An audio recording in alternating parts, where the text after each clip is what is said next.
Good afternoon. Welcome to this Broadband World Forum Digital Series 2019. I'm Jean-Luc Clement from DigiWorld, and I will have the pleasure to facilitate this webinar. We're going to talk today about mobile and fixed network convergence. We're going to talk about the disaggregation of the value chain, and we will have the pleasure today to be joined by two distinguished speakers coming from the whole value chain.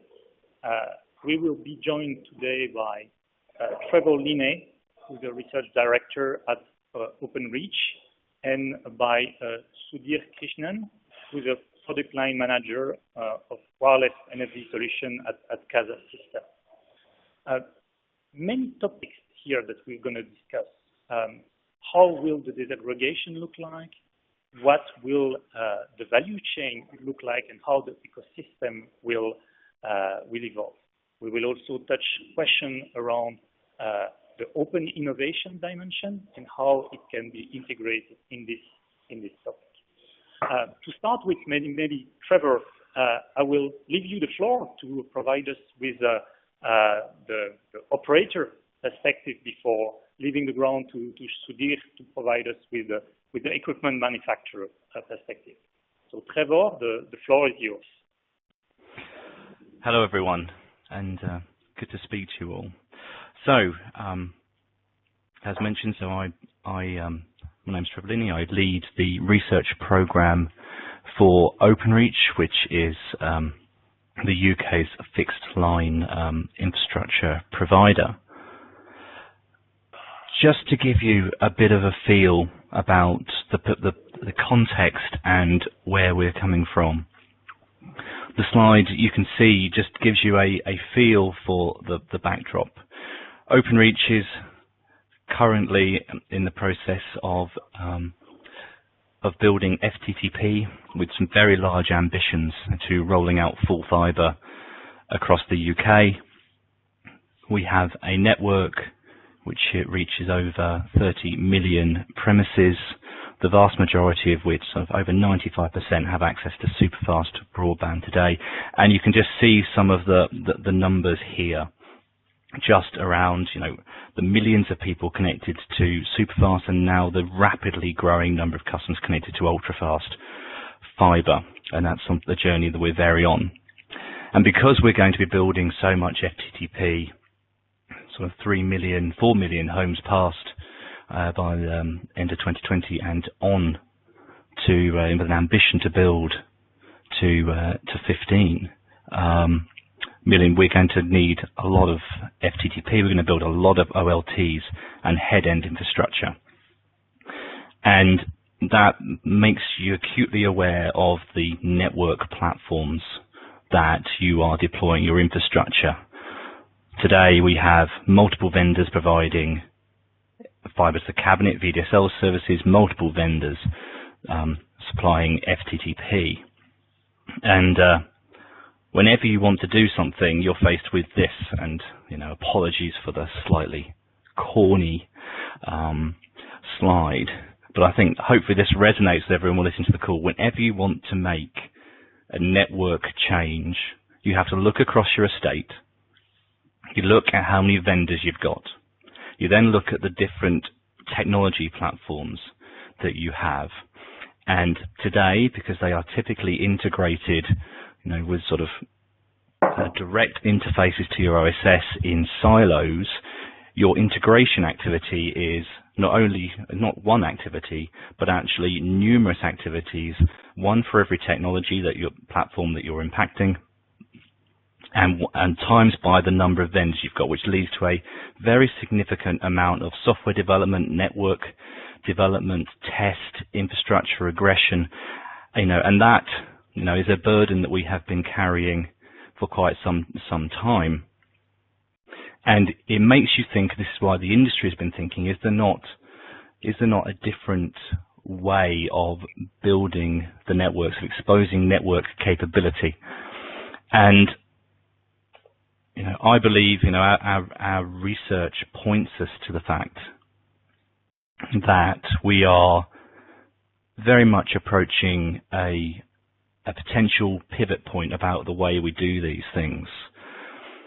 The use of new architectures, such as the sort of disaggregated switching, new methods of building the way and designing the networks in terms of the software enablement, very much potentially using these open source projects that are showing there's a different way to the way that you can actually build your network, the move to far more open standardized data models in the form of Yang models to help you move away from islands of equipment through to something that's far more integrated and dovetails between systems and networks.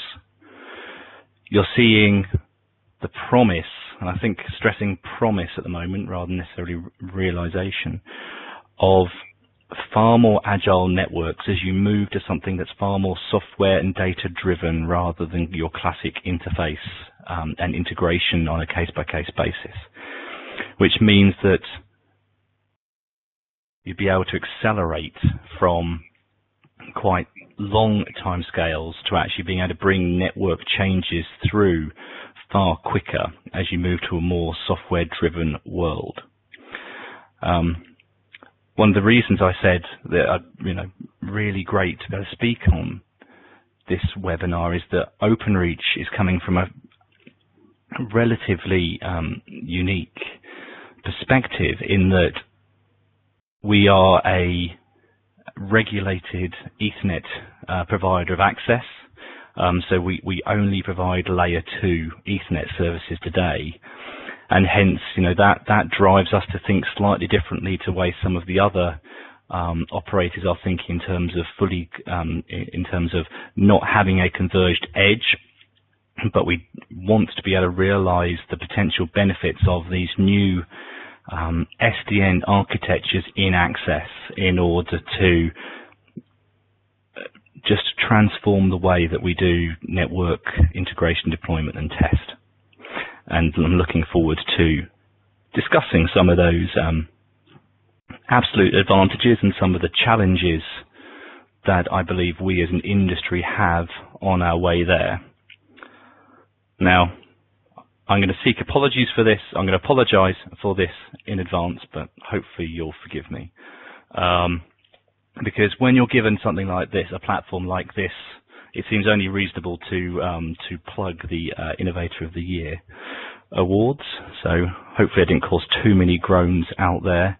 But in all seriousness, as part of Broadband World Forum, they have a Innovator of the Year awards, and there's some incredibly distinguished individuals on that.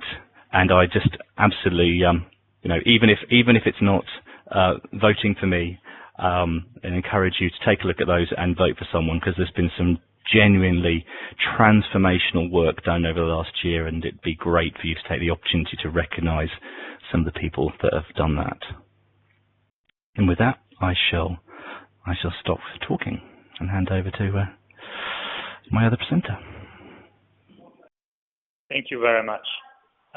Let's move on maybe now to the equipment manufacturer perspective. So, Sudhir, what can you tell us about your solutions and your point of view on this issue?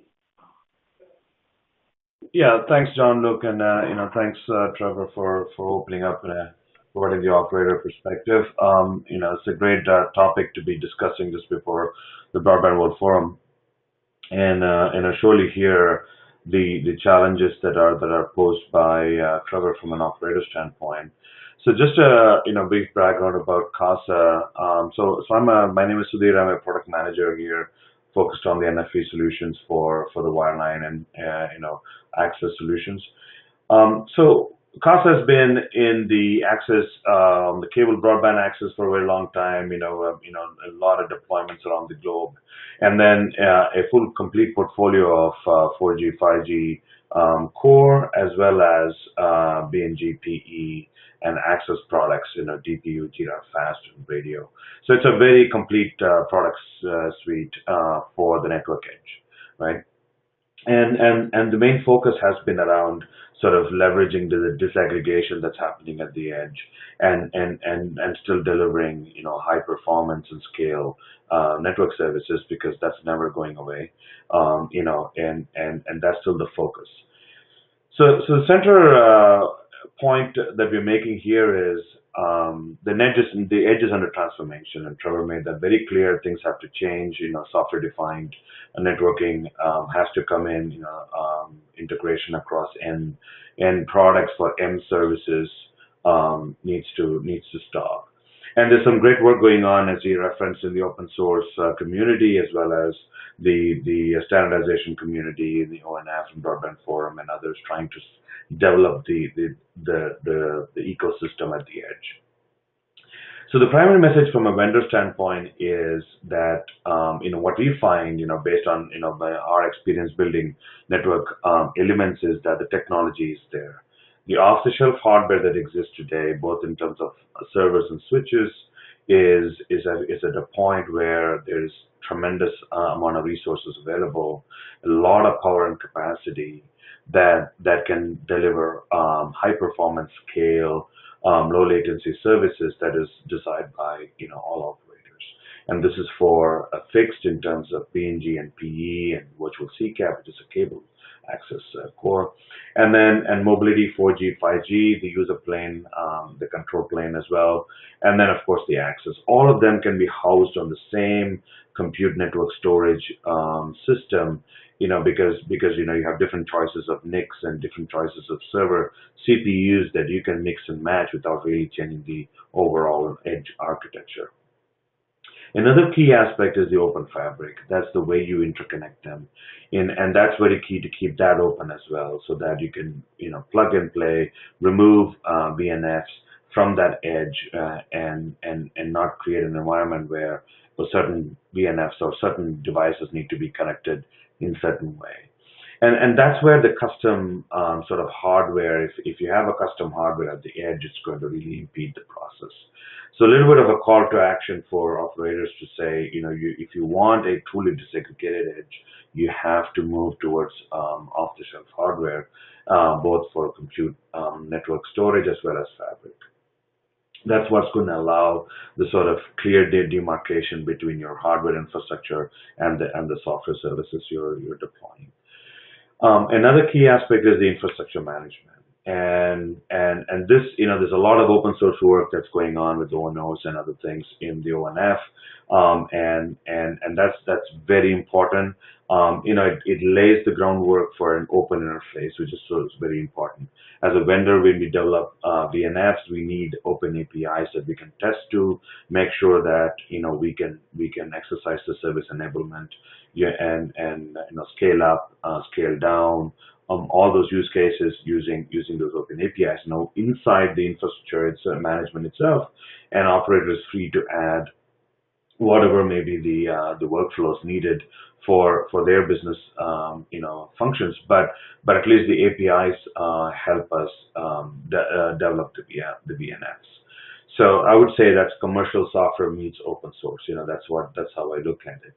So the disaggregation and convergence is now available for the edge. Then the hardware is ready, the software is ready, and I think it's time for us to get together and sort of make this happen. That's from a vendor perspective, sort of sitting on the front lines, doing this stuff for the past almost 7 or 8 years now at Casa. That was my opening, John-Luc. Thanks.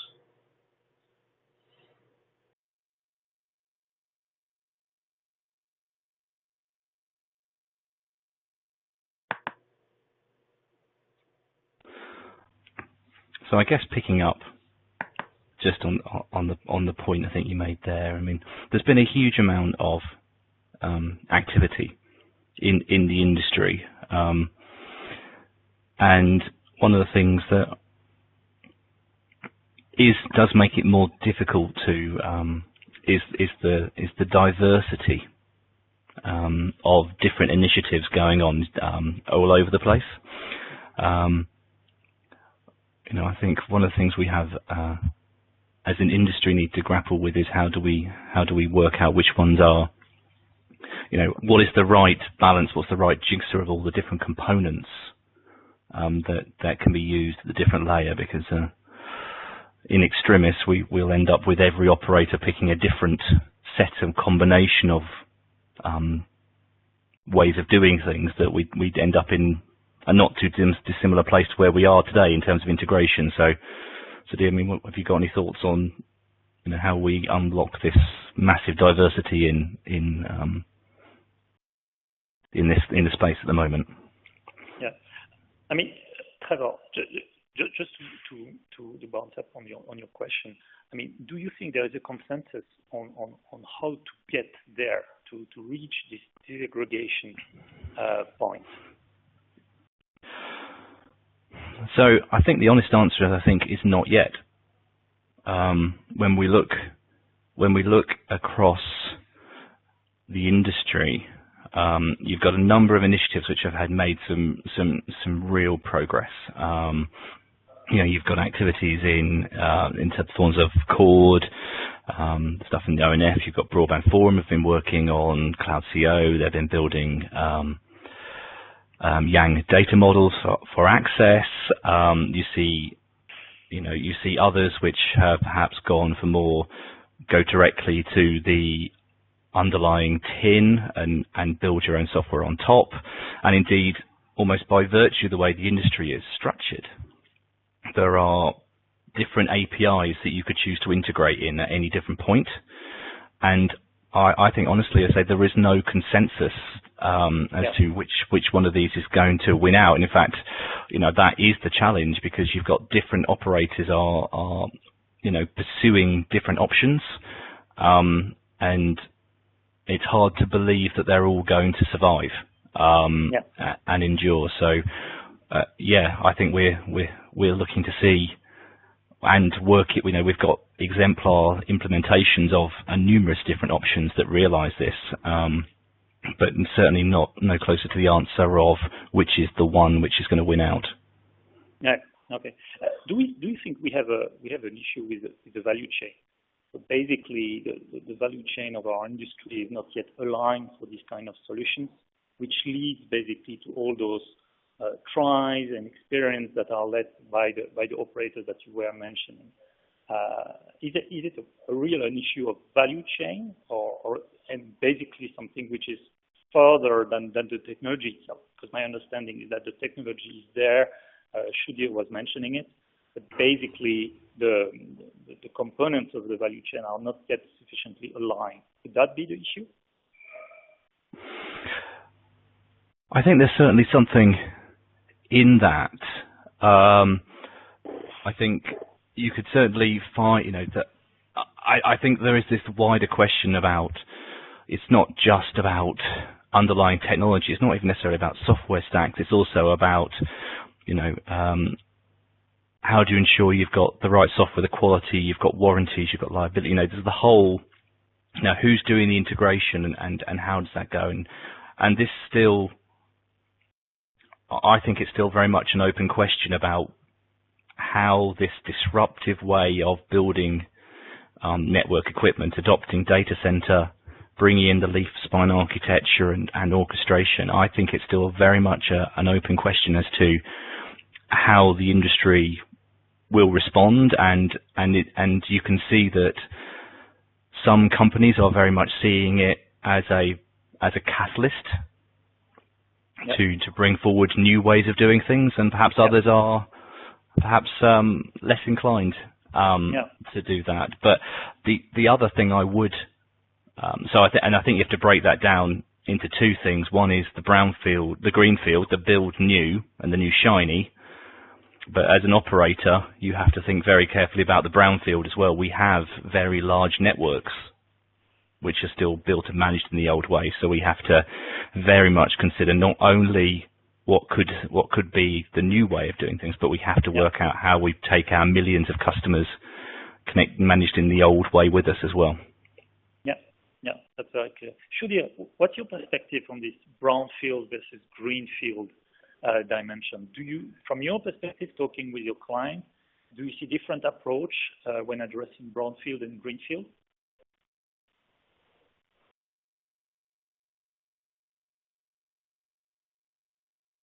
Sudhir, we can't hear you. I think we lost Sudhir.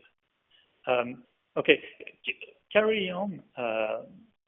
And talking about open innovation, I mean, obviously, open innovation is the key element in this equation. Yourself, Trevor, how do you see open innovation developing when it comes to this disaggregated approach? Do you think it's going to be growing in the years to come? So I think that's a great question. I think you can see it's very much now becoming more of an ecosystem of different bodies taking part. Historically, OpenReach, has put a huge amount of effort into international standards.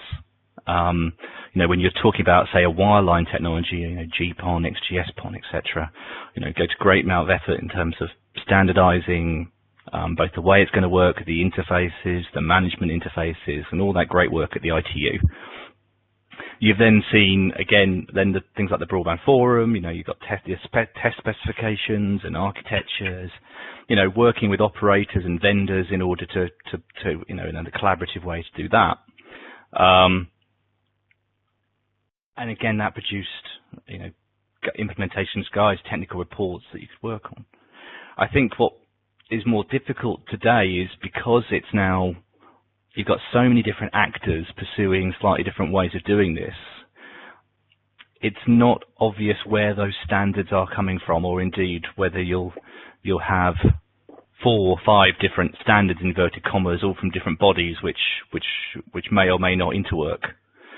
So I think it's great to see the increased pace and all these bodies building some really, in some cases, some great software and doing it. But when it comes to the big challenge is which one do we think is going to win out? Because the great strength about when we're building things through standardizations, be it the fixed or even you see work in 3GPP, the technology takes off when it becomes interworkable, when you've got defined standard interfaces that enable you to simplify and integrate the equipment. And I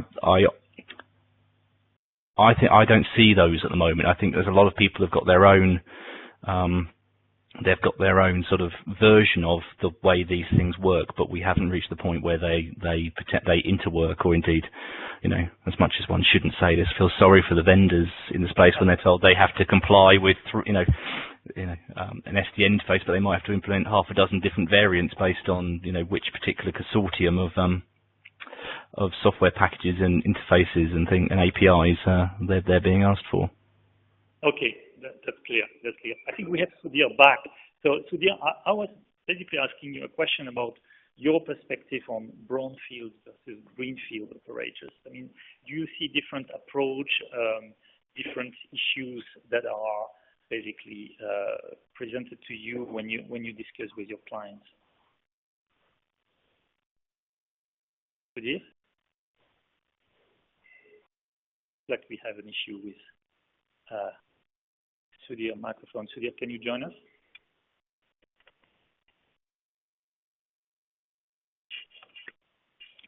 Okay. Maybe we can take some questions from the floor, if there are any.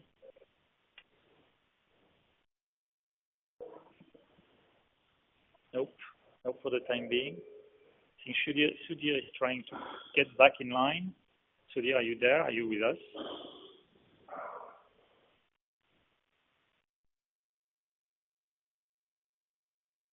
obviously not. Moving forward, maybe a last question for you, Trevor. I mean, PT OpenReach is basically a wholesale model. How do you see the questions that we are here addressing different for wholesale operators versus a retail operator? Yes, so as you point out, OpenReach, which is sort of an independent piece of part of. Hello, can you hear me? Sudhir, hi. Sorry about that. I got this extremely secure Firefox browser that somehow just decides to just mute me off. I'm sorry. Okay. Okay. Yeah, if I can answer that question. So, can you still hear me? Yeah. Yeah, we okay. So that's a very valid point about greenfield versus brownfield, and that's always a challenge, right? Because greenfield is not a guarantee. But at some point, I think when you're trying new technology, you have to go with a greenfield deployment with sort of the ground up, the architecture that you want, right? Because the brownfield is always going to sort of force you to make compromises. This is just our perspective. That will then sort of not provide a clear path towards where we want to go. So a recommendation from a vendor perspective is, picking greenfield where, as an opportunity to actually build the ground up in architecture for what is actually desired, the target architecture. And then the brownfields will be compromises, right? I mean, in the end, as a vendor, we realize that when we go into a deployment, we'll have to fit within the interfaces provided, the APIs needed, and the kind of hardware that's needed. And so, as a vendor, we know we have to work with different things, and we are open to that. But, it shouldn't be, the brownfield shouldn't dictate the architecture. It's just the opinion that I would like to place. And yeah, go ahead, Trevor. No, I was going to say, I think that's a very valid point, and I think this isn't necessarily about being constrained by where you're coming from. If you do that, you never make a change. I think what's secret there is just a plea, really, that that it's not just about the new and shiny. We, as an industry, have to make sure that older hardware, where possible, can move to being managed using the same or netconf and yang, so that it gives you an ability to stage across. So it's rather than saying let's not go for a new architecture, it's more, yes, I think you don't realize the potential advantages from disaggregation and the orchestration without moving to the brave new world. But let's all please ensure we have a bridge. That means that at the right time, you can potentially bring older hardware, of which there's millions of customers connected to, with you on the journey. Although that in itself will be that'll probably be a topic for an entirely different webcast. But would you say, Trevor, you were saying a couple of minutes ago that some operators were more, I would say, willing to move on, while some were more reluctant. Would you say that there is a part of leap of faith to do, considering these millions of customers that are still using the old equipment, and that it may also be a question of daring to make the jump to the brand new world? So I think all operators are all experimenting and trying to understand and find their way through this. I don't think there's any of the, I think you've definitely got a range of appetites in the vendor community. Just about, because this changes the dynamics away from, your classic OLTs towards, GPON appliances, which that by nature, that disruption benefits some and doesn't others. So I think you are seeing that play out. But I think everybody is, the whole industry is progressing their work on these topics, but I say at different paces. Yeah. Thank you. Maybe to close, there was a question that I asked to Trevor about the role of open innovation, and what was your perspective on the role of open innovation going forward? Do you think open innovation will play a larger role in the future with open systems, or will it stay at the pace where it is today? Yeah, that's a good question. So, I mean, looking at the work that's come out of ONF, right? I mean, the VOLT has been a successful project, and all the work going on around SIBA surely looks like there is a lot of organic support for open source. But to Trevor's point, when it comes to deployment, in the end, it's an operator that has to choose an implementation and go towards production. And so a 100% open source based deployment, I don't know if that's at some point, I mean, maybe we'll get there, but at this point we'll have to be sort of using some of those exemplar platforms, using some of the Yang models. So there has to be some sort of coming together between the spec world, the Broadband Forum, and the open source world, which actually has exemplar platforms, so that it helps vendors and operators sort of focus on an implementation and move towards deployment. Okay. Yeah. Well, yeah. Go ahead, Trevor. Well, no, I was just gonna sort of point and highlight that that word exemplar. As you say, it's you can point to these systems in the labs. You can see the software running on it. You can see, as you say, that there's been some really great work in terms of doing that. But it's the big question is what is the route through to it being the hard and resilient commercial? Do we see do you see the open source communities just getting progressively more robust, or do you see that they're going to pass the baton to the vendor community in order to do that industrialization, or do you think that another party is going to do it? Yeah, I'll just answer that. So I think at some point the vendors know how to build something for tier one reliability, right? They have done that successfully over many decades. So at some point there has to be that handoff. So surely from a Casa perspective, we view the open source as an ecosystem, but I think in the end the products deployed will be commercial. Is our view that 100% open source might be it may be 10 years from now or something, but right now surely it's more commercial implementation of an open source ecosystem. I would say. Okay. Yeah.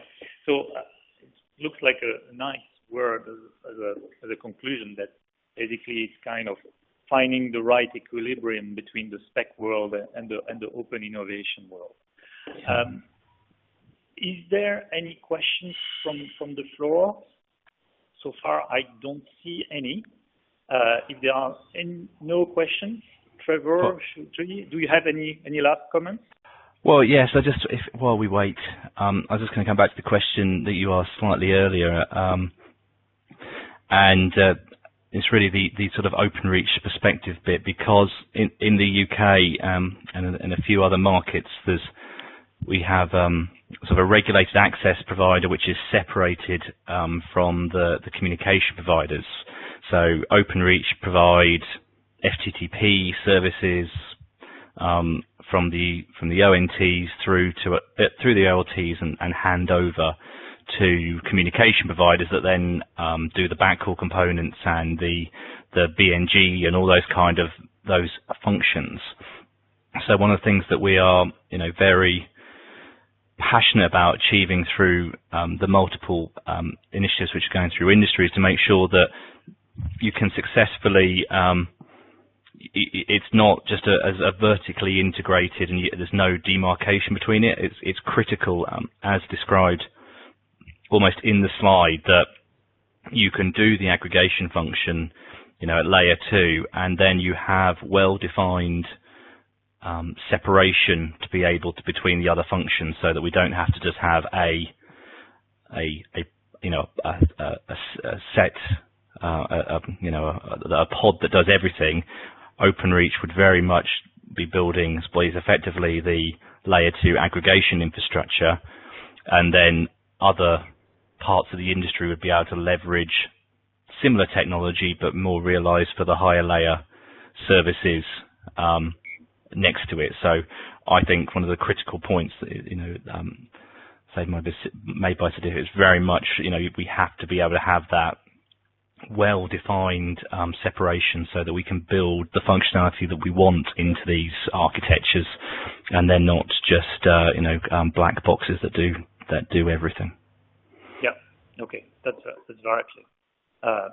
Shruti, from your perspective, do you have among your clients those kind of difference between wholesale operators and retail operators?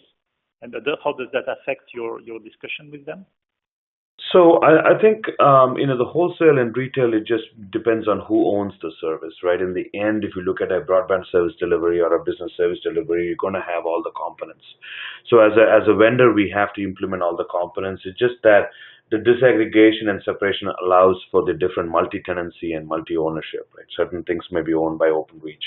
Certain things may be, owned by an ISP or some other service provider, in conjunction with Openreach, or, it could be a sort of a business engagement, but from a solution perspective, it doesn't change the pieces that are required. So having that separation between the hardware, the software infrastructure, and the VNFs allows that flexibility, so that you can have a operator that owns both the access and the edge, or you can have a model where you have an access ownership and an edge ownership, which is different. Okay, that's clear. Great. That's very clear from my side.